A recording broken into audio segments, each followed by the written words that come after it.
Amendments none. Papers have been laid. Question. Leader of the Opposition.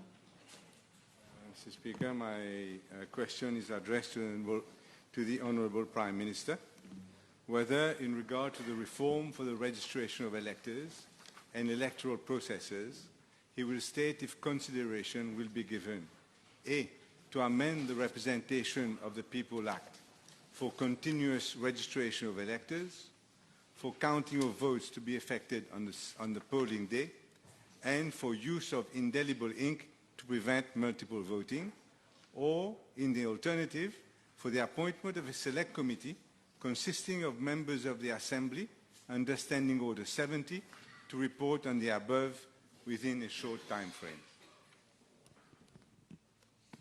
Mr. Speaker, sir, as the House is aware, the reform of our electoral system has been appearing prominently in the electoral manifestos of the main political parties and party alliances, and also in the government programs of successive governments for the last 20 years or so.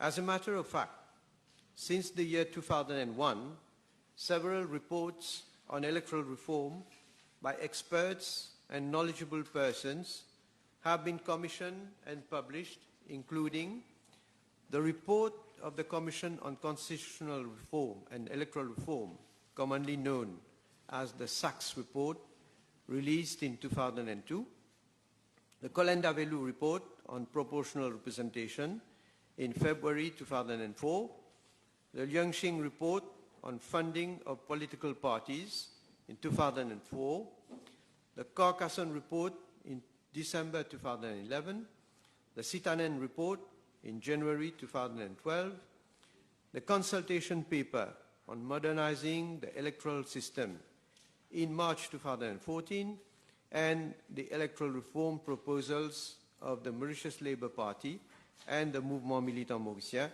released in September 2014.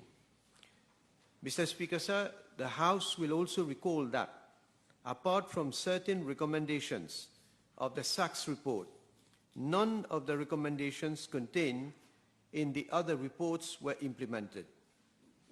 In fact, no serious attempts were made by successive governments for the implementation of those recommendations. They all only paid lip service to electoral reform, and all those reports were conveniently relegated on the back burner, with the result that the promised electoral reform remained a dead letter due to political differences, hidden agendas, lack of political wisdom and willpower, as well as the disproportionate ambition of some leaders. It is only when the new government came into power in 2014 that electoral reform received the attention and seriousness that it really deserved. To recall, soon after acceding to power, the new government pledged to reform our electoral system and announced reform measures in its 2015-2019 program, which included, inter alia, the introduction of a dose of proportional representation in our electoral system, and especially measures to guarantee better women representation in the National Assembly. Accordingly, a ministerial committee under the chair of Honorable Xavier Duval, then Deputy Prime Minister, was set up in January 2016 to examine the different aspects of our electoral system and make recommendations for its reform. Following the departure of Honorable Xavier Duval from the government, the ministerial committee was reconstituted in February 2017 under the chair of late Sir Anirudh Jagannath, then Minister Menta, to pursue and complete the unfinished assignment left by the outgoing chairperson. Following the recommendations made by the Ministerial Committee, the Constitution Amendment Bill and the Political Financing Bill were introduced into the National Assembly in May 2018 and June 2019 respectively. However, both bills were not supported by the then opposition, and they therefore failed to secure the required majority to be passed by the National Assembly. Mr. Speaker, sir, it is a matter of deep regret that these two bills, embodying profound, unprecedented and long overdue electoral reform initiatives, had not been supported by the then opposition. They chose to be on the wrong side of history. Had those bills been voted, they would have marked a huge step ahead in the consolidation of our democracy, and they would also have corrected the gross underrepresentation of women in our National Assembly. Mr. Speaker, sir, in regard to Part A1 of the private notice question, as the House is aware, the registration of electors in Mauritius is governed by the provisions of Section 44 of the Constitution and Section 9 of the Representation of the People Act, which also provides the detailed procedure by which the electors list is compiled. The compilation of the electoral register is indeed a crucial exercise, as the register constitutes a vital element in ensuring the integrity of our voting system.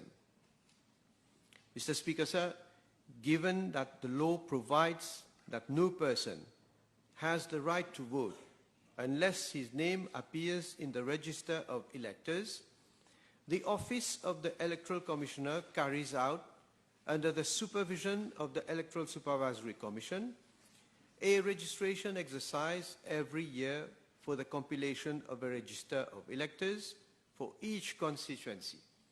The register comes into force on 16th of August of that year and remains in force until the next register compiled comes into force.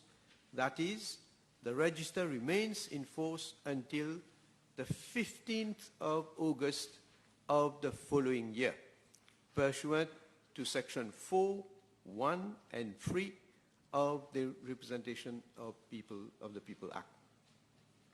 Section 4.2 of the RPA further provides that a person who has not yet attained the age of 18 in a year, but who would be 18 by the 15th of August in that year, would also be registered and therefore eligible to vote. However, the name of a person who has attained the age of 18 after the 15th of August in that year will only be entered in the register of electors, which would be compiled following the next registration exercise, that is, the following year. Consequently, in the event an election is held after the 15th of August in a year and before the 16th of August of the following year, that is, before the coming into force of the next electoral register, such a person would not be able to vote, although he would have attained the age of 18 and is resident and domiciled in Mauritius. Mr. Speaker, sir, we all know, and it is a fact, that the Office of the Electoral Commissioner deploys considerable resources to ensure that the largest number of eligible electors is captured during the exercise. I'm not going to elaborate here on all the actions taken by the Office of the Electoral Commissioner to create awareness and sensitize eligible electors to register themselves during the yearly registration exercise.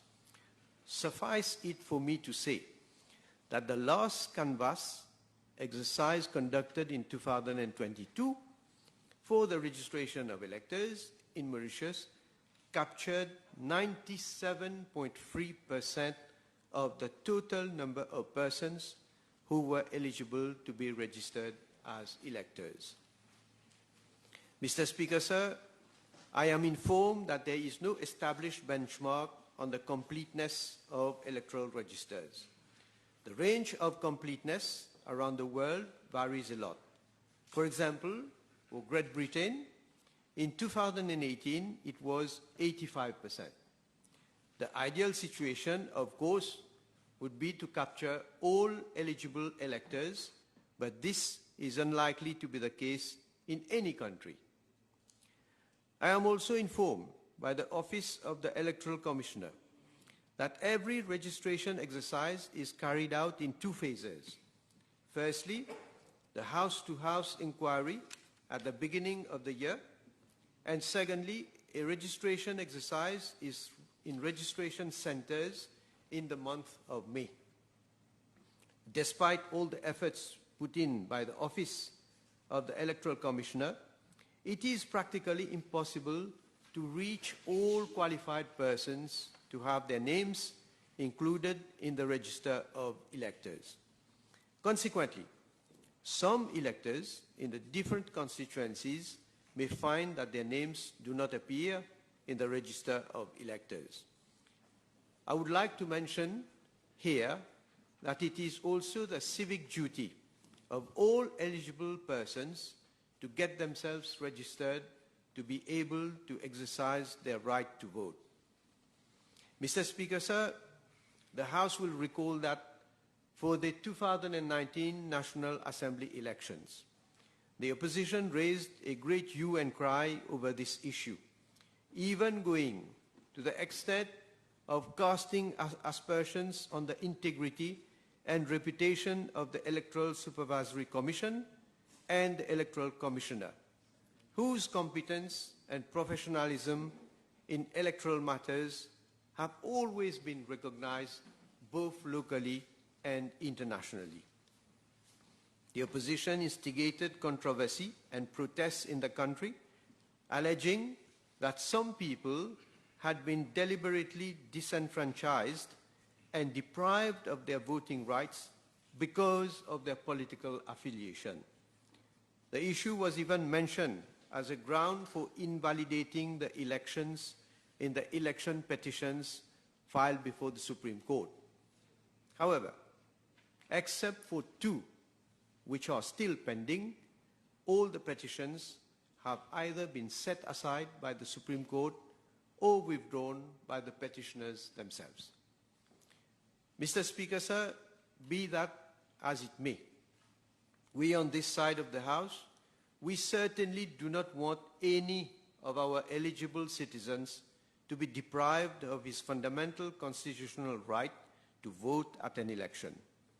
It is a fact that our registration process, which was largely inspired from the UK model, has remained unchanged since its introduction in 1958, and some provisions of the Representation of the People Act 1958 may need to be revisited.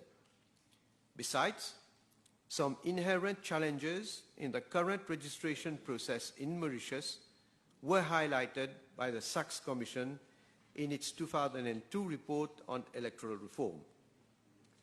Mr. Speaker, sir, I am informed that the way the registers of electors are compiled varies enormously worldwide. Many jurisdictions pick and choose best practices from elsewhere when they need to improve their system. However, as far as we are concerned, we cannot blindly replicate another country's system. A system that has been successfully adopted in one country does not mean that it will necessarily work well in another country. In such matters, there is really no such thing as a one-size-fits-all. A critical element which has to be taken into consideration is the local context, and we certainly need to move with care and caution on such fundamental aspects of our electoral process. In this context, the advisability of introducing online registration, a continuous registration process, and a maximum use of available technology will be examined. However, we are also alive to the fact that these proposals would require major organizational and technological changes.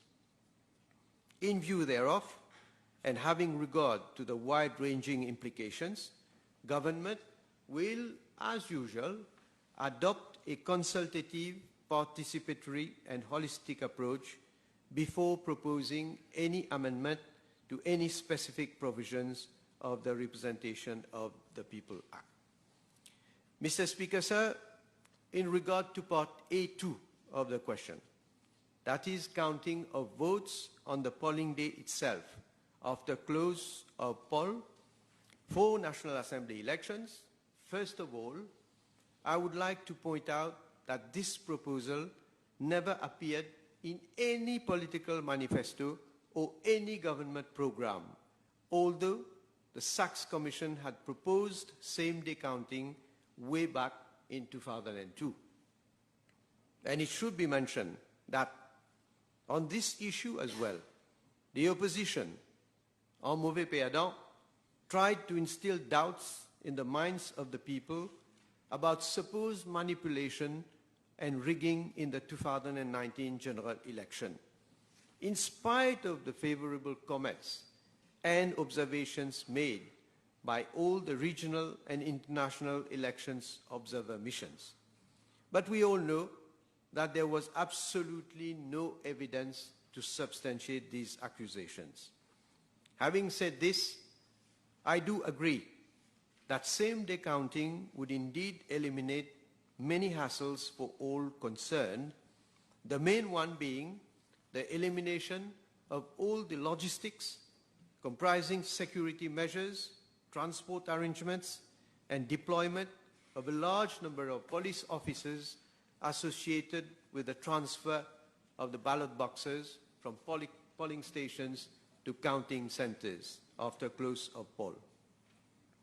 Mr. Speaker, sir, let me remind the House that it is this government that brought necessary amendments to the law to enable the implementation for the first time of same-day counting for the village council elections held in November 2020 and the Rodrigues Regional Assembly elections held in February 2022. However, I am advised that there are a number of issues which will have to be addressed while considering same-day counting for National Assembly elections. Careful thought would have to be given to the required logistics with regard to National Assembly elections, taking into account the large number of voting and counting rooms, which I am informed will be around 2,400 for the next National Assembly elections, compared to 1,365 for the Village Council elections 2020 and 89 for the 2022 Rodrigues Regional Assembly elections. Other very important issues which will also have to be addressed include the following: which category of election staff will be authorized to decide on the ballot papers to be rejected, presence of candidates and election agents in all counting rooms during the scrutiny of ballot papers, whether hours of poll will have to be revisited, and how to ensure transparency in the compilation of results. Mr. Speaker, sir, in regard to part A3 of the question, I am advised that as the law stands presently, electors are required to present a proof of identity before being issued with a ballot paper. Moreover, it should also be pointed out that polling agents of political parties are present in the voting rooms at all times during the voting process. There are therefore already adequate safeguards to prevent impersonation and multiple voting. Besides, I am informed that since the introduction of proof of identity, the number of cases of impersonation and double voting has reduced considerably and is almost negligible. For example, for the 2019 general election, there was not a single case of impersonation. On the other hand, the use of indelible ink may give rise to constitutional issues and can also be challenging due to cultural, religious, and health concerns. The proposal would therefore have to be examined carefully. Mr. Speaker, sir, in regard to Part B of the question, as the House is aware, this government remains committed to bring the long-awaited electoral reform as initiated in the government program 2020-2024. In this context, a ministerial committee has already been set up under my chair to make recommendations on electoral reform and on the financing of political parties. The committee has already embarked on its assignment and is currently working on a new political financing bill, which is one of the main aspects of the electoral reform agenda of the government. The proposals for continuous registration of electors and same-day counting and use of indelible ink will be examined by the Ministerial Committee in that same context. Therefore, the need to set up a parliamentary select committee does not arise. Mr. Speaker, sir, government will, in due course, and after necessary consultation with all relevant stakeholders, come forward with new bills on political financing and electoral reform. We can only hope that the opposition will, this time, walk the talk and support the electoral reform proposals which are long overdue. Because in the end, it is not the talk, but the walk that really matters for the country and for the people. Thank you. Mr. Speaker, the question is that if the government is serious about this bill being implemented and being passed in the House, although it doesn't require constitutional amendments, it does require consensus across the parties. And this is made quite clear by the Electoral Commissioner himself. This is the reason why we are asking for a select committee of all the parties in Parliament, so that if we are serious with going forward with this quickly, we can do so. What is the objection of having a select committee of the House? Mr. Speaker, sir, I have mentioned in my reply there have been so many reports that have looked carefully at many aspects with regard to electoral reform. And also, the Honorable Leader of the Opposition would recall, when he was part of my government, in 2016, I believe, yes, in our government then, you were chairing a committee. It was a ministerial committee to look at different aspects of electoral reform. I believe if you are now saying that we should have a select committee, probably then you should have said at that time that we need a select committee instead of a ministerial committee. So the fact that you yourself chaired the ministerial committee already answers your question that if we want the process to move fast, and in the light of so many reports that have already been made to all of us. Now, I think all of us, as stated before, I believe all of us have become experts in electoral reform. There is no need to have a select committee again and to go on and on and on this issue. I can say, this is our fulfillment this is our undertaking that what we have mentioned in our program, we are already working on electoral reform, on financing of political parties, and as I said, we will look at all those issues, not only those that you have mentioned, the Honorable Leader of the Opposition. There are other issues that concerns electoral processes, election, that will be looked into. There is going to be wide consultation also with, of course, all parties, not only in Parliament, but extra outside Parliament. And obviously, then we will come eventually with any recommendation. And if, of course, there is the necessity to come, which I believe, because I'm speaking in my own name now, because I need to have consultation at the level of government, we will come with different, whatever amendments we believe is necessary. Near the time over, I hope you will give us some additional time. Now, the Prime Minister is mixing, or we should not mix at least, electoral reform and electoral processes, reform of electoral processes.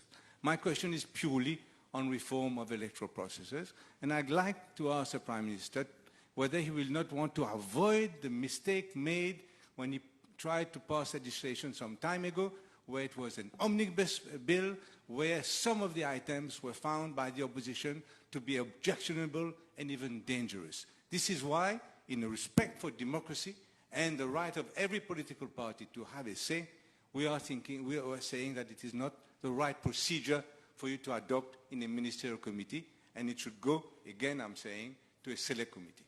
No, I do not agree, Mr. Speaker, sir, because electoral processes is part also of electoral reform. You can't look at this subject in a piecemeal manner.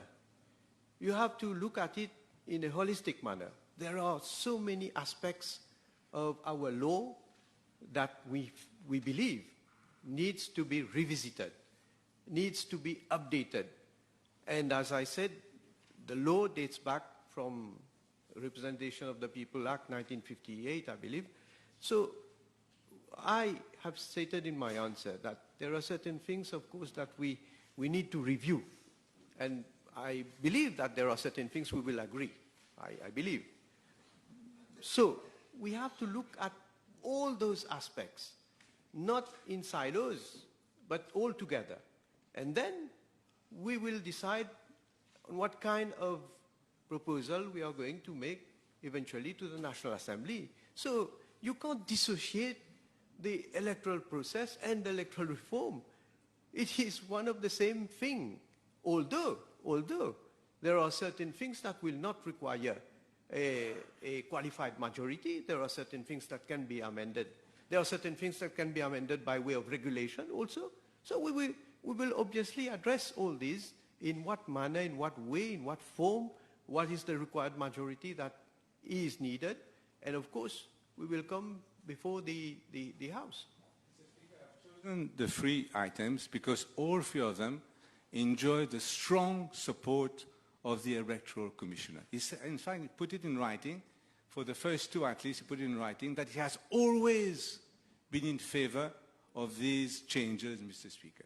And I'd like to ask the Honourable Prime Minister whether he is aware that the number of electors registered today compared to 2019 has shown an increase of 53,000 people.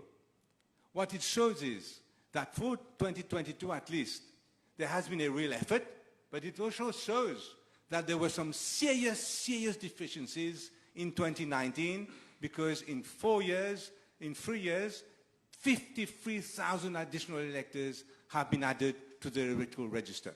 That indicates the urgency of electoral reform of the registration process. 53,000 people additionally. But the Honourable Leader of the Opposition should qualify what he says when he states that the Electoral Commission has agreed on all the three issues that you mentioned. No, let me say, I'm not saying no, but you should give the full picture. The response, I have it here. that with regard to allow electors to check whether their names are uncurrently. Yeah, but this is part of it. Wait. You say registration, but how do you? You register, you don't check? This is also part of it. How can you, I mean, you register and then you don't know whether your name appears on the list of the register?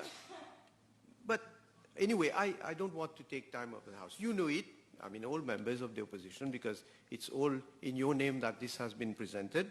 There are certain aspects of the process that the Electoral Commission has said you have to address, because there are some logistics issues.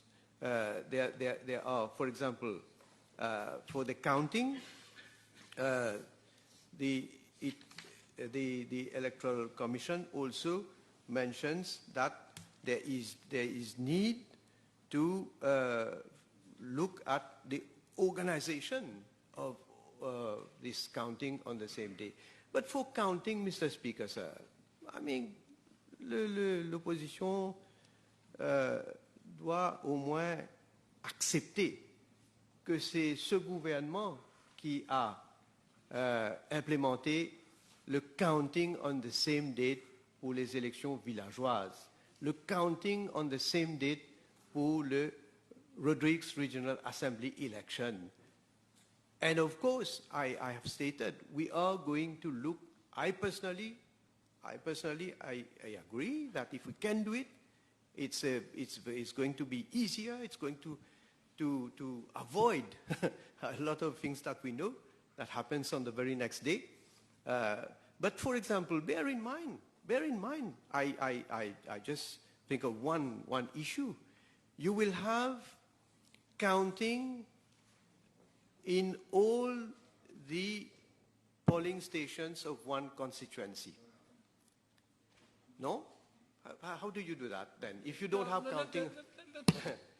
Yes, he can put in another supplementary question, but if we have counting, it means that all the boxes where the votes have been cast will remain in the same room. How do you do that? Then, well, then we as candidates, we are going to be free candidates in a constituency. You will have, I don't know how many polling stations. Are we able to move from one polling station to the other and to the other to the other to check what is being done? Because in the case of having one center for counting, it allows us as candidates to be able to be present and to monitor and to see to it that, you know, in spite of doing that, in spite of all these precautions, all these security measures, this opposition has been making all sorts of vile allegations. Now, can you imagine when you will have all these different counting centers in one constituency, and when a candidate will not be able to be present everywhere? I'm just putting that as an issue that has to be addressed. I'm not saying that because of that I am against. No, I said personally, I think it has got a lot of benefits, but it has to be addressed so that there is no perception or any doubt in the minds of course, in candidates, political parties, and the population that certain things can be ongoing. So as I say again, in the reply that has been made by the Electoral Commission, there are certain things that have been pointed out that we need to address. Now, the third one, sorry, this is not my information with regard to the indelible ink, because this is not my information that it has been agreed by the Electoral Commission. Not at all. This, anyway, it was not raised in the document that you had communicated to the Electoral Commission, and everything, I've gone through it, of course, and I thank you for giving me an advance copy also. I've gone through it, I've not seen it, I've checked with the Electoral Commission. That is not the situation. They have not accepted. Maybe it's good that we are going to look into it further, but it's not yet accepted by the Commission. Speaker, in the letter that I sent to the Prime Minister, I did say that the indelible ink was agreed not in the text, but at a subsequent meeting. I'd like to ask the Prime Minister whether he will check the UK model, because I have never suggested that the votes should be counted in situ in the classroom, because that opens a lot of problems about which village, which area voted for which party, etc., creates possible discrimination. I would like to ask the Prime Minister to look at the UK model, where in fact you still have transportation to the counting centre, and the voting is in the counting centre for that particular constituency. So you have a mixture of same-day voting, but in the counting centre and not in each polling. And that is why the difference, and I, for one, am not at all in favour of the counting in situ in each classroom, because obviously then the votes would be much more apparent who voted for what, which community voted for whom, etc., etc. That would not be a good thing. Yeah. That I'm looking into that also. What are the best practices also elsewhere? And of course, this also will require logistic arrangements, security, and so on, because we are going to move, as we do move in the night, boxes from one polling station to one place. Now, again, this will have to be done, and don't forget that then counting, by the time counting will start, and by the time counting will be over. Now, those officers who have started to work in the early morning will still be there, and how long they are going to work. All this has to be looked into. Again, when I say this, I'm not saying this because I say these are things that cannot be done. They can, but we have to address all this, and let's hope that we can make it. Prime Minister, when, I mean, is it going to be, are you going to be in the decision next week? I understand the elections are not far away. So, in fact, I saw that the margins of, Mr. Speaker, the urgency is this. The urgency is this. Obviously, we hear it might be in a few months. The urgency is this, that many of the number of vote difference between third and fourth candidates have been very low in a number of constituencies, as low as 25. So the registration of voters and the accuracy of the voting and in fact, the fact that we are counting on the same day, all these take another importance here in Mauritius because the differences are often so small. So this is why I'm asking the Prime Minister. I regret very much that he's not agreeable to a select committee, but at least when is he going to bring some changes, not to electoral reform, which is a complicated thing, but to see simple electoral processes that I maintain the Electoral Commissioner is in favor of. First of all, let me reassure the honourable member that general elections will not be next week. No, it cannot anyway. According to law, you will have to give at least the minimum is 1 month's notice. So oh, not the election. I understood the election. And I thought that you were thinking of the Privy Council case. So that no, not next week. How can we be? We are. I have said that there's a ministerial committee. We are working now. I again do not agree with the leader of the opposition that we look at this aspect of registration of electors separately from all the other issues. Then we will look at in terms of counting of on the same day, if ever we are able to implement this separately. All this have to be looked at in a way that the committee, because there is a committee that is going to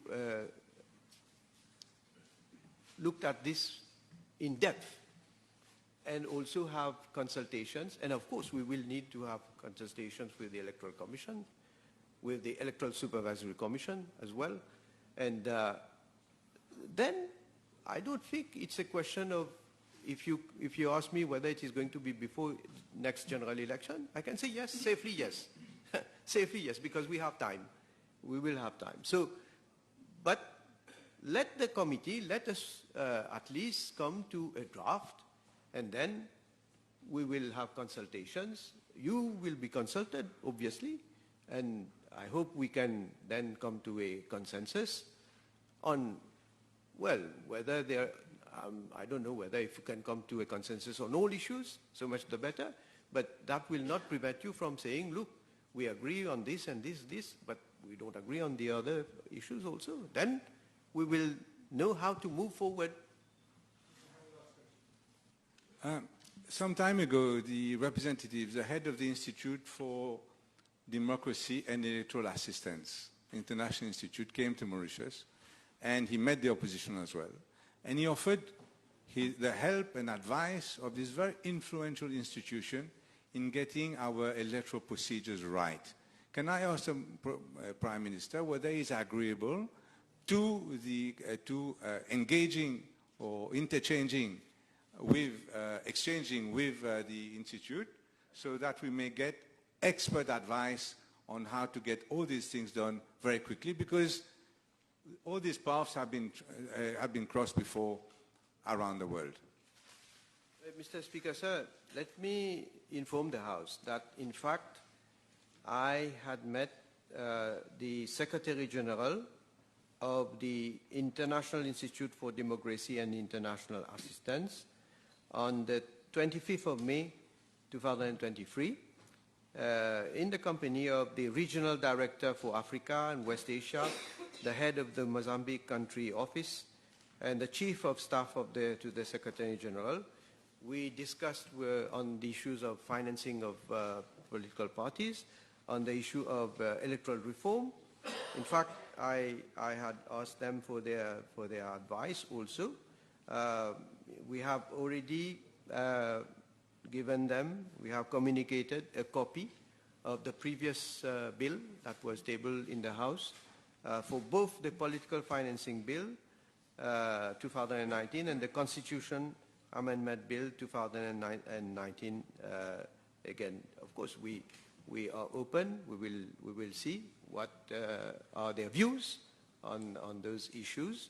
But I don't know, and I am not passing any judgment on the will of the leader of the opposition. But since now I see that he has a new leader, because you are in an alliance with a new leader. So I don't know whether your new leader has the same, is of the same conviction as you are. Because let me just remind you what he has said with regard to electoral reforms. Évoquant sa rencontre avec Paul Béranger, Alan Ganou, you recall, Rachid Bibijan and Ramasit Allen, Navin Ramgoolam a affirmé à Boadi qu'il faut que les gens se rendent à l'évidence. Parce qu'il pas écrire couillon l'homme au front. Quel Premier ministre dans le monde qui a remporté 3 élections avec un système électoral voudrait le changer? Quel Premier ministre voudrait introduire un système où sa majorité serait moindre?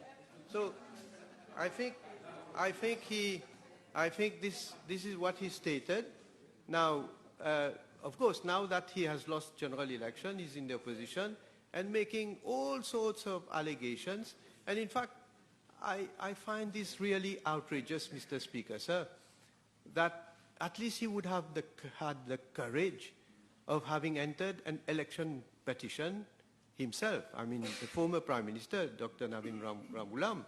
And then, instead of going and substantiating all what he has averred in the petition before a court of law, he chose to run away and to withdraw the petition. This in fact reflects on the sincerity of such a leader that you have now. Time over.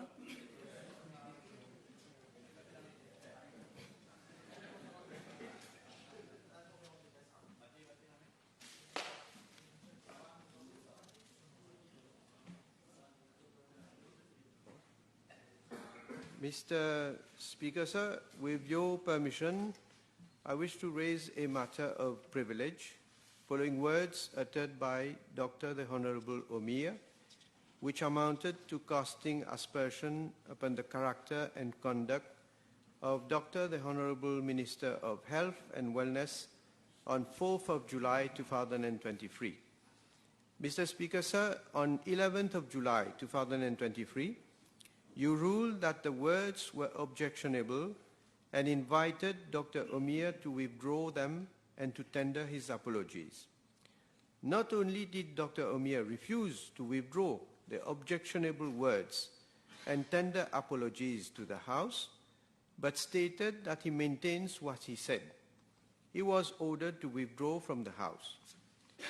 Mr. Speaker, sir, we do not dispute the fact that honourable members may be carried by emotions during passionate debates, but whatever be the circumstances, the language used should in no case be unparliamentary, offensive, and objectionable.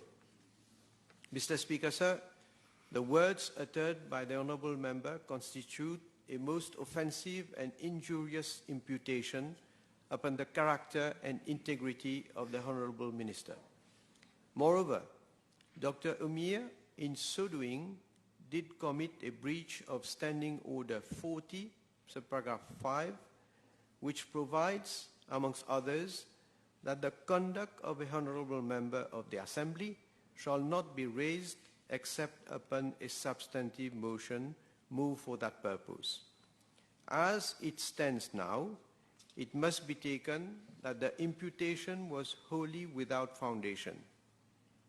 Mr. Speaker, sir, such an affirmation, standing as it must, unexplained, might well be regarded as a permanent imputation on the character of the Honourable Minister.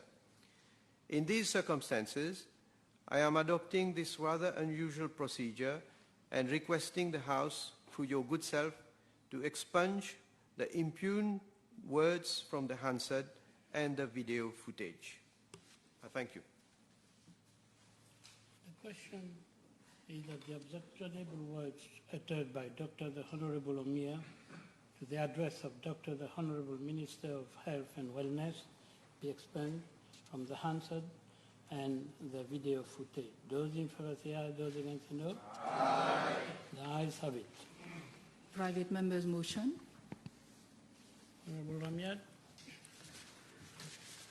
Mr. Speaker, sir, tonight the private member's motion states that this Assembly resolves that the government should continue its efforts to encourage the use of electric vehicles in Mauritius. I once again, after my intervention on the same private motion on Friday, 9th December 2022, would like to bring my voice to such an important debate. I reiterate my thanks and congratulations to the mover of the motion, Honourable Joanne Tour, who has forced us to think, rethink, and debate on the use, importance, and real-time integration of electric vehicles in our local landscapes. At the very onset of my speech, the last time I intervened, I laid down an exposé about the importance of the means to move and how this has evolved from the 18th century from large sailing ships to Model T, Henry Ford's Assembly, and today we are talking about internal combustion engine vehicles, electric vehicles, EVs, BEV, battery electric vehicle, PHEV, plug-in hybrid electric vehicles, etc.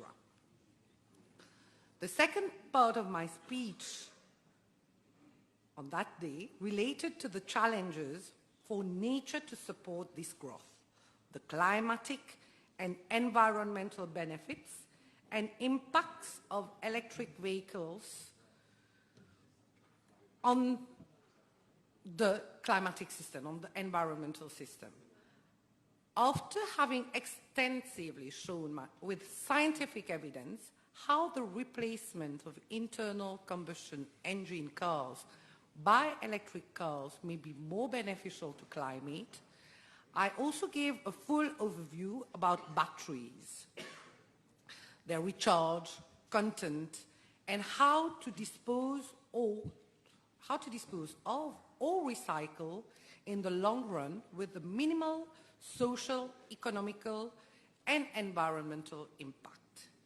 I then left the scientific part to contextualize the need of electric vehicles, shift in Mauritius, the challenges faced by and ahead of 6 countries, to finally elaborate extensively on the many measures this government has brought in policies, decisions, and their implementation. I will now carry forward my debate today with the Mauritian context, mainly and how the government believes and acts towards the integration of electric vehicle in our local movement landscape. To start with, let us have an overview of the global electric vehicle development. Globally, the uptake of electric vehicle is being supported because it offers an attractive opportunity for reduction of carbon dioxide, improvement of local air quality, reduction of dependency on imported fossil fuels, and creation of new economic opportunity. In 2018, the global electric fleet exceeded 5.1 million vehicles, and the number of electric cars sold almost doubled. The battery prices have dropped significantly, and almost all car manufacturers have a growing number of EV models, electric vehicle models, lined up. The higher energy efficiency and lower running cost compared to internal combustion engines indicate that EVs will take a growing position in global car sales. The charging of an EV is generally done where the car is parked. So chargers are installed at home and at the workplace, with occasional top-ups of fast charging stations. The electric vehicle battery has a minimum lifespan of 8 years, according to most vehicle warranties. After use in the vehicle, the battery can be used for another long period as stationary storage to support the energy transition. Another option is to revitalize or recycle the battery. The current barriers for EV adoption are purchase price, number of available models, driving range, and availability of charging stations. There is variance in the local drivers to support EV, and there is great variance in the local situation, which makes it essential to customize EV programs per country. The lessons which have been learned in other countries over the last years has been utilized to design a smart package for Mauritius. Apart from EV transition, green transportation involves the reduction of individual car ownership and promotion of public transport.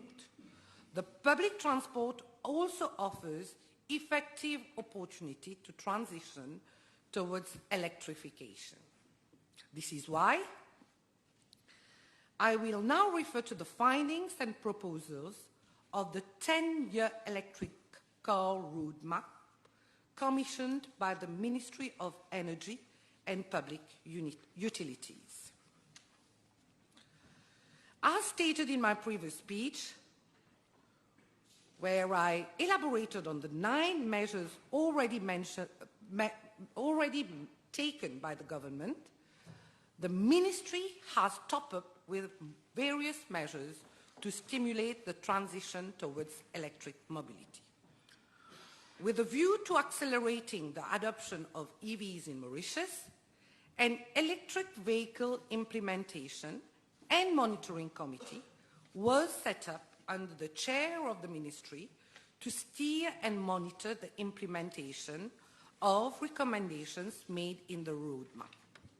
4 subcommittees were set up under the EV implementation and monitoring committee to look into implementation of specific recommendations relating to, firstly, facilitating the setting up of the charging network, secondly, financial incentives and green loans, thirdly, national battery plan, and fourthly, awareness and training. Mr. Speaker, sir, various tax incentives and schemes have been announced in successive budgets, such as elimination of excise duty for the purchase of electric and hybrid vehicles, abolition of customs and excise duties on chargers, PV generators, PV batteries, PV inverters, and PV panels for electric vehicles, and negative excise duty scheme of up to 200,000 rupees for the importation of an electric vehicle. Furthermore, companies which have incurred expenditure on a fast-track charger for an electric car are granted a double deduction of such expenditure. Let me here refer to the extract of 2022-2023 budget speech, which provides concrete and practical incentives to such measures. As part of, I quote, as part of transforming Mauritius into a sustainable and inclusive economy, several decisions have been announced by Finance Minister Nganaden Padayachi in his 2022-2023 budget speech on Tuesday, 7th of June. For starters, all hybrid and electric vehicles will be sold duty-free from 1st July this year. This is in line with the government's attempt in creating a greener and better Mauritius for future generations. Also, in an attempt to further boost the automotive market, he announced that a negative excise duty scheme of 10% up to a maximum of 200,000 rupees will apply to individuals buying electric vehicles. In parallel, the excise duty scheme on motor vehicles of 40% rebate for a motor car of up to 100 cc and 30% rebate on other vehicles will be extended to 30th June of 2023. In addition, no duty will be imposed on cars, spare parts, and automobilia important for exhibition in a motor museum. The main thrust of the government strategy is to attain a carbon neutrality level at the earliest through a three-pronged action: reduction or dependence on import of petroleum products, decarbonizing the land transport system, and acceleration of electric vehicle transition. Hence, 200 electric buses also will be acquired to renew half of the National Transport Corporation fleet. As of the next financial year, the bus modernization scheme will apply only to electric buses. Another measure that needs to be pointed out is the IFCM will provide concessionary leasing at 3.5% per annum to companies renewing their company fleet to electric vehicles only, while the DBM will provide 0.5% loan of up to 3 million to taxis and van operators over a period of 7 years for the purchase of electric vehicles. As regards the Metro Express, only to see how we will reach 60% homegrown renewable energy. So, in this context, as regards the Metro Express, it will be fully operational on the Port Louis corridor and between Rose Hill and Redry before the end of 2022. That happened. It will implement photovoltaic farms in its Richelieu depot at Berkeley and Eben Recreational Park to cater for its own electric needs. So, as a whole, it is expected that these 2022-2023 budget measures will speed up the transition to a more secure and cleaner homegrown energy supply, with the projected target of reaching 60% energy from renewable sources by 2030. This will bolster the country's determination towards a greener, cleaner, and more climate-resilient environment. Mr. Speaker, sir, on its side the CEB on its side has, in a bid to promote e-mobility, launched schemes for domestic consumer, renewable schemes for domestic consumer, households, and corporate entities.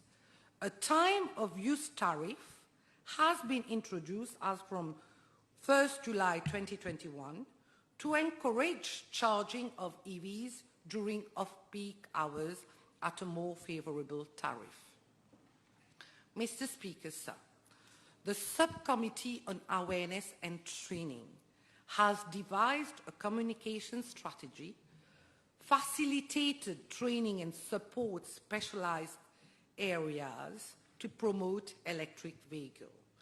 It is led by Business Mauritius.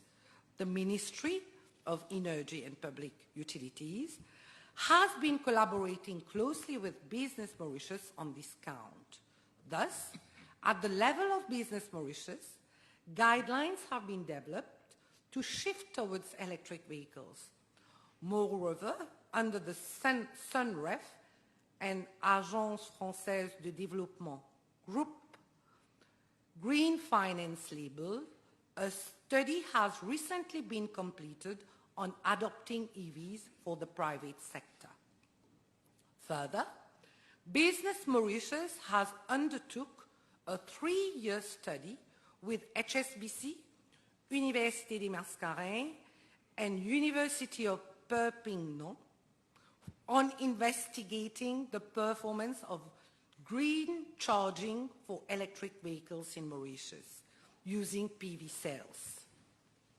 Forthcoming actions by Business Mauritius will include training of public officials from the Mauritius Fire and Rescue Services, Police Department, amongst others, regarding the safe use of electric vehicles. Mr. Speaker, sir, at the level of the Ministry, the Energy Efficiency Management Office has been conducting awareness campaigns for the public through radio, TV talks, and posters on energy efficiency and energy conservation in the land transport sector to promote e-mobility. This has been an ongoing activity. Mr. Speaker, sir, all these have caused a significant increase in the number of electric vehicles over the past years. The number of EVs on our roads has increased from 110 to 1,323 between 2019 to date.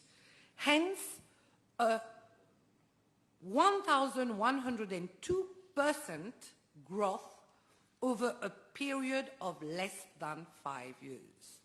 According to global forecast, the EV market is expected to grow even further in the following years. Mr. Speaker, sir, in the last part of my speech on this important motion, stating that government should continue its efforts to encourage the use of electric vehicles in Mauritius, I have to refer to the 10-year electric vehicle integration roadmap for Mauritius, stated at the onset of my speech on 9th December 2022. This roadmap established the vision, the how, the why, the who, and the when, as well as the do's and don'ts in our quest to reach a full-fledged fleet of electric vehicles in Mauritius. I will only establish a summarized scenario, but the 65 pages report, which is available on the website of the Ministry of Energy and Public Utilities, its table of content itself shows how extensively the study has been carried out and how to achieve our objective in real-time ranges.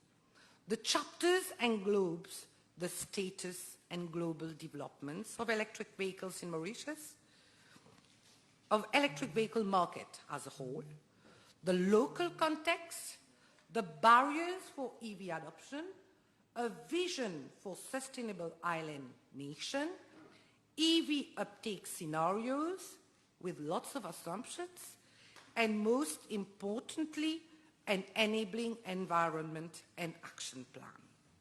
The reason behind such a roadmap is that the transport sector is amongst the main energy-consuming sectors in Mauritius, contributing to about 77.8% of the final energy consumed in 2017, adding up to 26% of the total greenhouse gas emissions in Mauritius in 2016. Mauritius is therefore driven to transition towards alternative, greener means of transportation, contributing to the commitments made by the government of Mauritius at the COP21 summit in Paris in 2015.